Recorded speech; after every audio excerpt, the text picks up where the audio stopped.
ফকিৰগঞ্জৰ জিলা পৰিষদৰ অন্তৰ্গত আমি এটা পাম্পাৰা চতলাৰপাৰ গাঁও পঞ্চায়তত আহিছোঁ অফিচ এটা উদ্বোধনী কৰিবৰ কাৰণে। দেখা পাইছে এটা আমি ফিল্ড এৰি দিছোঁ নে নাই এইটো প্ৰমাণ হৈ আছে। ছাৰ, আপোনাৰ AIDFৰ যিবিলাক কৰ্মী আৰু জনপ্ৰতিনিধি আছিলে, পঞ্চায়ত প্ৰতিনিধি, সেই মানুহবিলাকে মিটিং কৰি আপোনাক নিৰ্দলীয় হিচাপে প্ৰক্ষেপ কৰিছিলে নুৰুল ইছলাম মোল্লাক। সেই মানুহবোৰে আপোনাৰ লগত আজি তাৰিখত নাই বুলি আমি শুনা পাইছোঁ। কথাটো কিমান সঁচা? এইটো 100% সঁচা কথা নহয়। এইটো কংগ্ৰেছী প্ৰপাগাণ্ডা এটা চলি আছে। দুই এজন হয়তো মহাজোঁটৰ কিবা কালি এটা মিটিং আছিল ধুবুৰীত, সেই হিচাপে তাতে গৈছিল।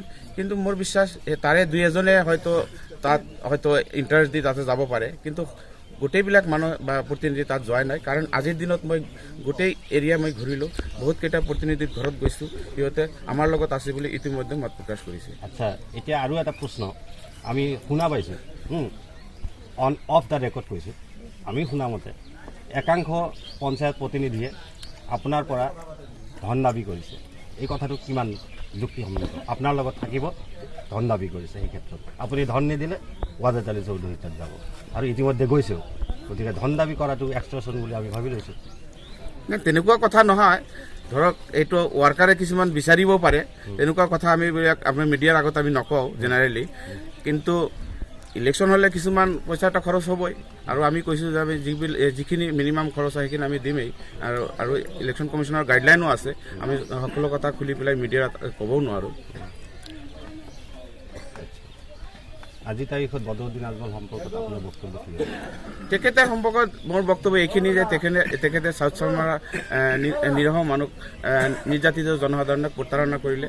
তেখেতৰ লগতে মিৰ্জাফৰ বুলি ক'ব পাৰি, মিৰ্জাফৰ বুলি ক'ব, আমি প্ৰতাৰণা কৰিলে সেইখিনি আমি ক'ব পাৰি। কাৰণ মিৰ্জাফৰ প্ৰতাৰণা কৰা একে বস্তু, এইটো আপোনালোকৰ ডিকশ্যনেৰীত হ'ব পাৰে, কিন্তু প্ৰতাৰণা কৰিলে সেইটো আমি খাটাং 100% আমি সেইটো মানে গ্যাৰাণ্টি দি কৰিলোঁ। আমাৰ লগত প্ৰতাৰণা কৰিলে, দক্ষিণ চহৰ নিৰ্যাতিত জনসাধাৰণৰ লগত প্ৰতাৰণা কৰিলে।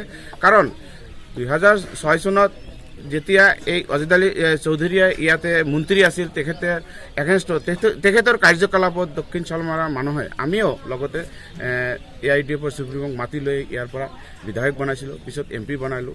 আজিৰ দিনত সেইজন মানে বিধায়কক আৰু দক্ষিণ চালমাৰা এৰি দিয়াটো দক্ষিণ চালমাৰা ৰাইজে, নিৰ্যাতিত জনসাধাৰণে কেতিয়াও মানি নলয়, ভৱিষ্যতে মানি নলয়। এতিয়া প্ৰশ্নটো হৈছে, যিজন মানুহৰ কাৰণে AIDFত জন্ম হৈছে আমি জনাত, সেইজন মানুহৰ ওচৰত বদৰুদ্দিন আজমলে আঁঠু ঘাৰিলে নেকি বা আত্মসমৰ্পণ কৰিলে নেকি? তেনেকুৱাই যেন লাগি আছে। কিন্তু আজিৰ দিনত দক্ষিণ চালমাৰাৰ সাধাৰণ ভোটাৰ, নিৰ্যাতিত জনসাধাৰণে যিবিলাক আছে, সিহঁতে সেইকাৰণে মোক নিৰ্দলীয় প্ৰাৰ্থী হিচাপে সিহঁতৰ